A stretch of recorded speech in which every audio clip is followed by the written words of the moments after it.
So you've taught in years past and you quickly realize that while having a cute themed classroom can be important, there's a lot more to setting up a good classroom over summer break. Well, today we're going to be diving into how to create a distraction-free classroom this back to school season. So with that being said, let's dive in.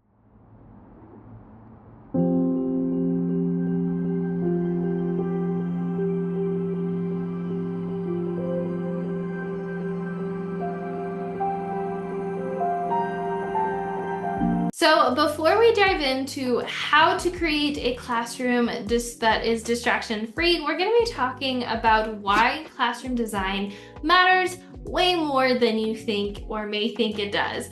The first thing is your classroom layout sets the tone for behavior, transitions, and attention. I personally, my first year of teaching, I did not pay attention at all at my classroom layout, and the results were there was a lot of disruptive behavior in my first couple weeks of school. I was constantly putting out fires, and whenever my students went up to go get something, they would often use that time to go talk or distract others and get off task. And a second reason why it matters way more than you might think it is it's in a chaotic environment means that your students are going to be distracted, and that can really cause teacher overwhelm. When it feels like your students are constantly out of their seats, not doing what they're supposed to, it can be really hard to feel like you can actually do what you're supposed to, which is teach. The third thing is an intentional distraction-free classroom helps several different things. It helps students stay focused, it helps reduces questions about routines, it supports independence, and it makes classroom management easier because it prevents a lot of disruptive behavior from happening in the first place. 9 times out of 10, a lot of disruptive behavior happens when you are doing transitions. And if you are constantly transitioning to grab resources to go from one activity to another, and your classroom environment doesn't support that, that just means that you're gonna have a lot of disruptive behavior you're gonna have to address. Whereas when you intentionally set up your classroom and you focus on minimizing the amount of times your students have to get up out of their seat to grab resources and to transition, then that means you're just minimizing the amount of time you have to deal with disruptive behavior. So now that we talked about why classroom design matters way more than you might think it is, let's talk about some common mistakes new teachers make while setting up their classroom. The first thing is over-decorating the walls. When you have too much going on, it honestly can be overwhelming to your students. Have you ever gone into somewhere? A great example of this is my husband and I were going yard sale shopping, and we found this flea market, and when we walked in, there was so much stuff, all the way from the floor all the way to the ceiling. Every single nook and cranny had something in that store, and it was extremely overwhelming, so much so that I didn't feel comfortable staying there for a long period of time, and I was extremely overwhelmed. I didn't actually end up purchasing anything. Well, the same thing goes for our classrooms. If you have too much clutter and too much stuff, it can be really hard for your students to focus, and it can be extremely overwhelming. The second thing is poor traffic flow. If you're not going through what a typical school day looks like and what it's going to be like for your student to come in all the way to all the things they're going to do throughout the day to leaving the classroom, you're going to have materials, desks, and furniture blocking a lot of the easy paths to get from point A to point B, and it's going to create congestion, meaning you're going to have a lot of students in one focal area. And what happens when our students get together? Well, I can tell you from experience at the primary level, it's a great opportunity for students to do things like, I don't know, poke at each other, to make fun of each other, to play, to do stuff that's off task. Whereas if you have a well thought out, laid out classroom, it's a lot easier for them to get from point A to point B and not have to navigate a bunch of furniture or clutter in order to get there. So making sure you're intentional and walking through what a typical school day looks like is really important. The next thing is another mistake teachers make when it comes to setting up their classroom is they have no clear zones. It is so much easier for students to recognize what they're supposed to be doing and the expectations when they are in a specific zone. For example, it is a lot easier for a student to remember and recall the expectations of getting in line when you line up in a specific area versus if you were to line up wherever in the classroom. It is a lot easier for students to remember what it should look like and sound like during whole group learning when the teacher is talking, when they have a specific area to learn whole group versus when they are at their desk and they can play with things and random stuff they find on the floor. So having that lack of separation between areas like whole group centers or storage is really important, and it's something that a lot of new teachers don't intentionally do, and it can cause a rise in disruptive behavior if you're not strategic about the different clear zones you're going to have in your classroom. The next thing is hidden or inaccessible supplies. When you have supplies that are sporadic everywhere, or that are hidden, or that you have to go search for, or that your students need help with accessing, and they are things that they actually need daily, it can lead to disruptions and unnecessary questions. And when you have it sporadically across the room, it's leading to conversations while accessing the supplies and getting off task. If you have one student go over here to sharpen their pencil while another one goes over here to grab a glue stick while this one goes to the front for some scissors, all of this is just causing overwhelming chaos, and it's easy for those 4 or 5 students to then, as they're getting up, to talk to 4 or 5 people as they're grabbing their resources. Another mistake new teachers make when it comes to setting a distraction-free classroom is that they have decor before function. The room might look cute, but it doesn't actually work. There is no actual flow, and the reality is they're gonna spend a lot of time those first couple weeks addressing disruptive behavior. In fact, the whole school year addressing disruptive behavior, because they focused on the cute but not the practical.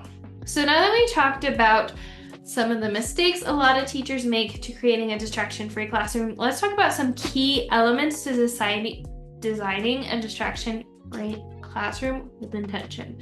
So the first thing is to have clear zones for activities. This could look like having a whole group area, an independent work area, a small group area, a teacher's desk.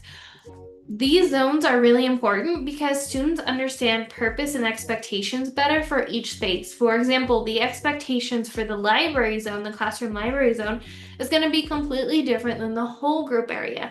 So creating different zones in your classroom is really, really important.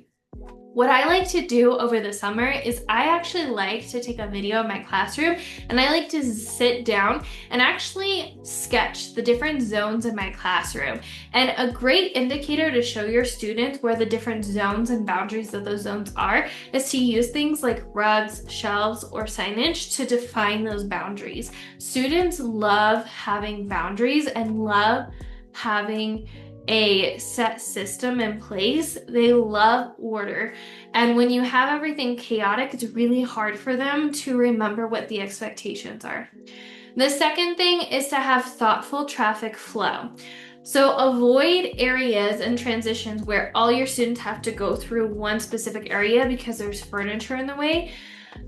Make sure you're being intentional with that, and make sure you're avoiding bottlenecks at key transition points. This could be like having cubbies, turn-in bins, pencil sharpeners. All those things need to be strategically placed away from where your transitions are, so you don't have somebody sharpening their pencil when the whole class is trying to line up and now it's a distraction.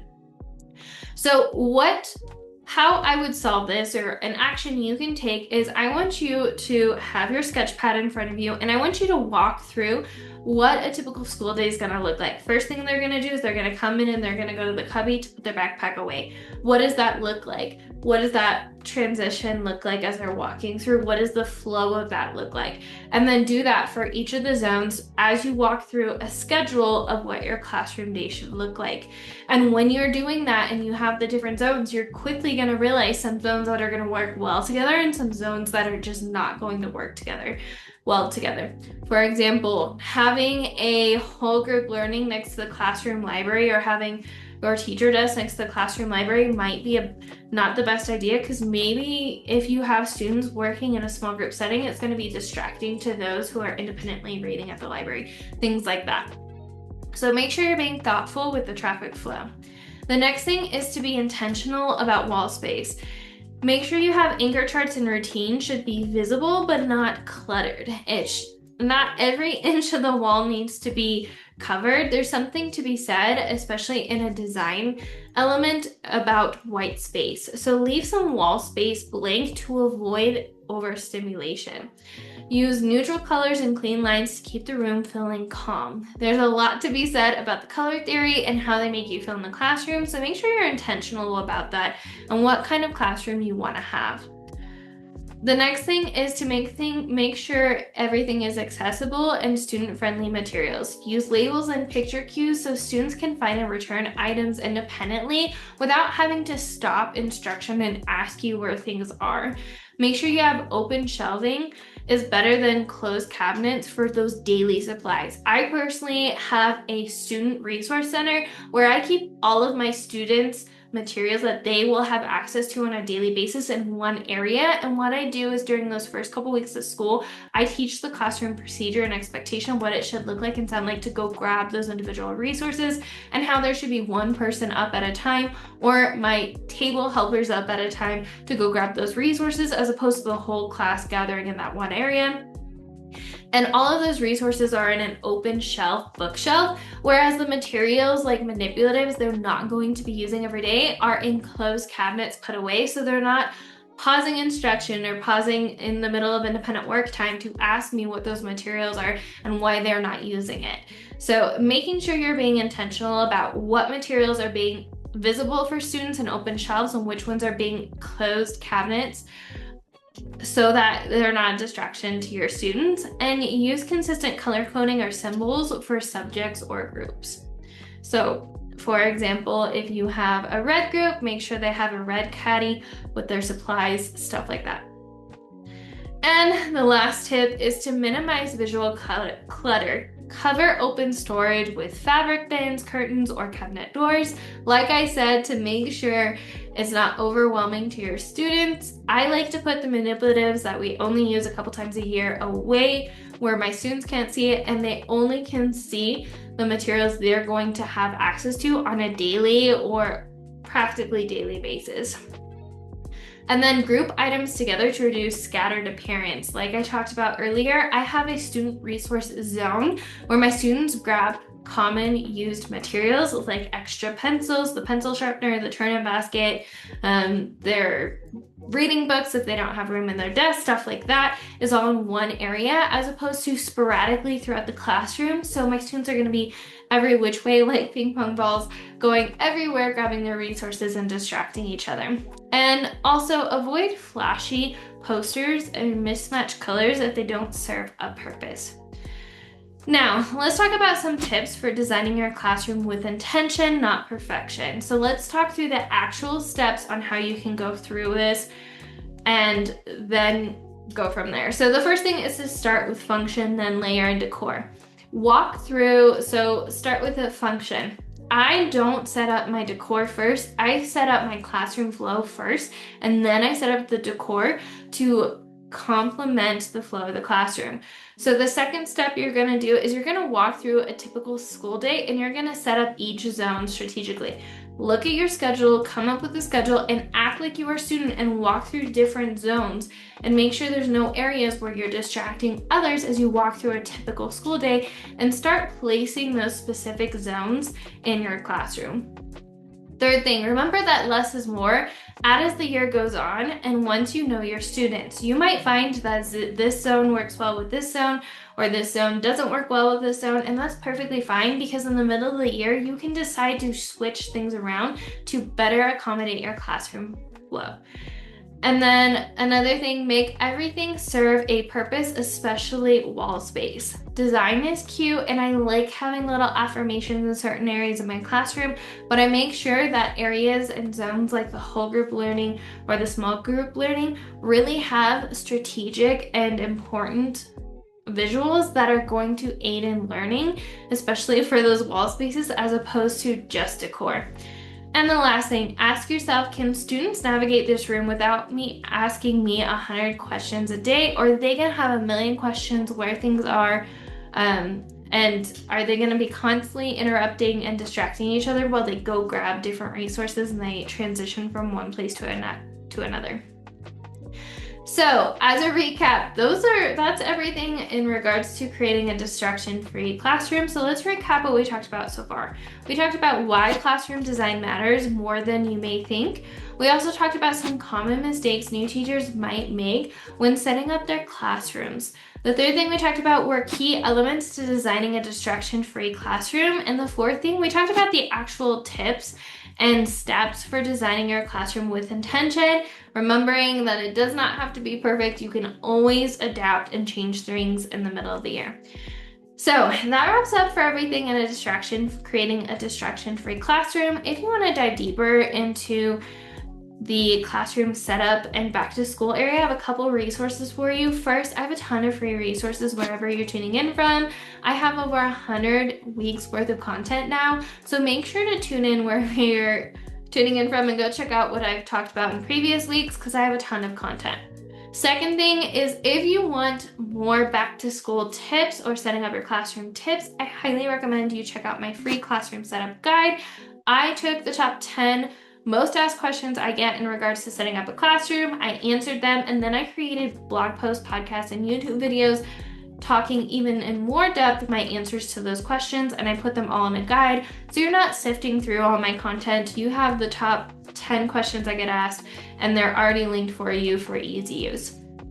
The third thing, if you want to use templates that I use in my classroom and that are done for you, that are editable, that's a fun word, editable, that you don't have to think about, and you want some ideas on what an automated classroom can look like, make sure to go check out my classroom setup bundle. What I love about that is I actually have some Canva templates in there with the different zones in mind and some different layouts in mind already done for you, so you can just move a couple things and you'll have your classroom flow set up. So make sure to check that out.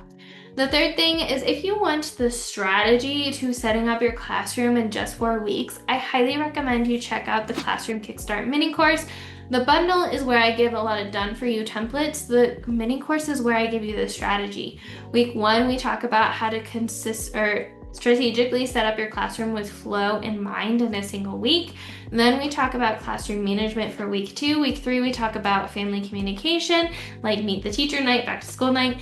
And then week 4, we talk about planning and prepping and organization, like paper and digital organization, so that you're not focused on everything all summer and you can do it in less than 4 weeks. My goal with this program is to get you enjoying your summer more, working on your classroom list while still being ahead, while still having an automated classroom. So definitely check that out. What was your favorite tip about setting up a distraction-free classroom? Let me know in the comments or send me a DM. I would love if you could subscribe or leave a review wherever you're tuning in from.